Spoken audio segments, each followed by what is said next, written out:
যদি সত্যিকার অর্থে ওই ব্যক্তি জিনের দ্বারা আক্রান্ত হয়ে থাকে, সেটা খবিশ জিন, দুষ্ট জিন, আশেক জিন, মুশরেক জিন, কাফের জিন, কষ্ট দানকারী জিন, যে কোনো ধরনের খারাপ জিন যদি কোনো মানুষকে কষ্ট দিয়ে থাকে আর সে যদি মুসলমান হয়, যদি মুমিন মুমিনাত হয়ে থাকেন, তাহলে অবশ্যই আপনি জিনের রোগী কি না সেটি আপনি পরীক্ষা করে নিতে পারবেন।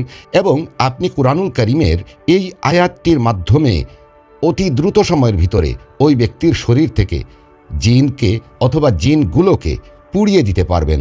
কুরআনুল কারীমে আল্লাহ সুবহানাহু ওয়া তাআলা সূরা বুরুজের 10 নম্বর আয়াতের মধ্যে বলে দিয়েছেন, আউযু বিল্লাহি মিনাশ শাইতানির রাজীম ইন্নাল্লাযীনা ফাতানুল মুমিনিনা ওয়াল মুমিনাতি সুম্মা লাম ইয়াতুবু ফালাহুম আযাবু জাহান্নামা ওয়া লাহুম আযাবুল হারিক।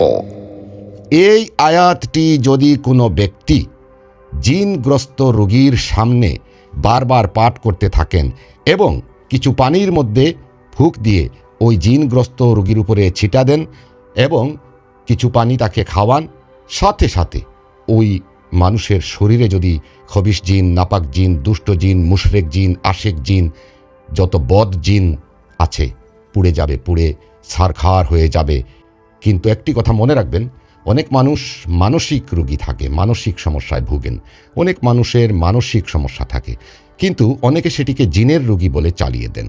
আপনারা অনেক জায়গায় দেখতে পাবেন অনেক মানুষ লাফালাফি করে, নাচানাচি করে, অস্বাভাবিক আচরণ করে, আসলে কিন্তু সবগুলো জিনের রোগী নয়। এগুলো বেশিরভাগ 99% মানসিক রোগী। এগুলোর জন্য অবশ্যই প্রয়োজন মনোরোগ বিশেষজ্ঞ ডাক্তারের। অবশ্যই যে কোনো মানসিক হাসপাতালে এই সমস্ত রোগীকে ভর্তি করতে হয়।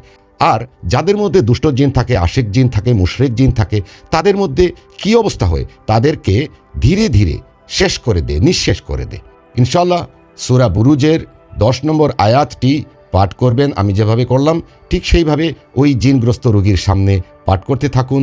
তাৎক্ষণিকভাবে তার শরীরে থাকা যে কোনো ধরনের দুষ্ট জিন, খবিশ জিন, আশেক জিন, মুশরেক জিন, বদ জিন পুড়ে যাবে।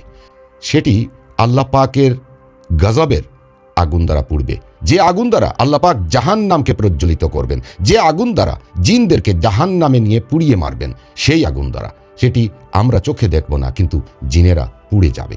এটি আল্লাহর ওয়াদা।